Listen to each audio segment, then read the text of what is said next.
बुलेटिनमध्ये पुन्हा एकदा स्वागत. आपण बघताय माझा मिड डे. कोल्हापूरमधल्या नांदणीकरांचं महादेवी हत्तीण परत मिळवण्यासाठी सध्या आंदोलन सुरू आहे.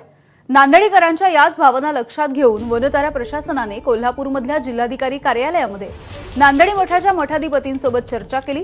हत्तीणीच्या पायाला झालेल्या जखमांची दखल घेत सर्वोच्च न्यायालयाने हत्तीणीला वनतारामध्ये पाठवण्याचे आदेश दिले आणि यानंतरच महादेवीच्या आरोग्यासाठी धावून गेलो असं वनतारा प्रशासनानं स्पष्ट केलंय.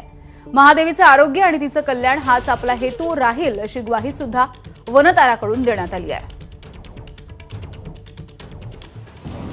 माधुरी जेव्हा वनतारामध्ये आली तेव्हा इथे सेटल होण्यासाठी आपण तिला पुरेसा वेळ आणि जागा दिली. त्याच्यानंतर आपण तिची वैद्यकीय तपासणी केली आणि त्या वैद्यकीय तपासणीमध्ये जे आपल्याला प्रॉब्लेम दिसले त्याच्यासाठी तिला आपण आता लॉंग टर्म एक ॲक्शन प्लॅन तिच्यासाठी बनवलेला आहे. तिला आता आपण वैद्यकीय उपचारही चालू केलेले आहेत. तिच्या ज्या पायाच्या जखमावर त्याच्यावर आपण औषधं लावतोय आणि या वैद्यकीय उपचारांसोबत आपण तिला हायड्रोथेरपी पण चालू केली आहे. हायड्रोथेरपीसाठी ती एका मोठ्या तलावात जातो जो आपल्याकडे इथे वनतारामध्ये आहे आणि त्या तलावात गेल्यामुळे ती जेव्हा त्या तलावात जाते तेव्हा तिच्या पायामध्ये जो जुना आर्थरायटिस आहेत किंवा जुने जे तिच्या पायाच्या हाडांमध्ये प्रॉब्लेम आहे त्याच्या वेदनेतून तिला लगेच आराम मिळतो.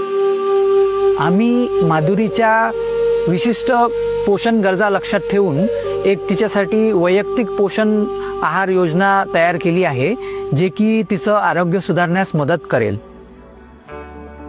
माधुरीसाठी आता आपल्याकडे वनतारामध्ये जे दुसरे काही आहेत तिच्या वयाच्या आसपासचे आणि शांत असलेल्या स्वभावाने तर त्यांच्याशी आम्ही बघतोय की माधुरी आता हळूहळू त्यांच्या जवळ जायचा प्रयत्न करते आहेत आणि असं दिसतं की त्यांची मैत्री थोडी होते आहे माधुरीची बाकीच्या त्या हत्तींसोबत.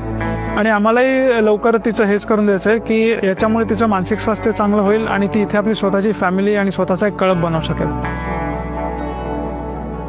जे माधुरीवर प्रेम करतात तिच्याबद्दल चिंता व्यक्त करतात तुमच्या या प्रेमाचा आम्ही आदर करतो. तुमच्याच या प्रेमामुळे ती आता इथंपर्यंत पोहोचलेली आहे आणि इथे वनतारामध्ये डेडिकेटेड टीम आहे तिच्यासोबत तिची काळजी घ्यायला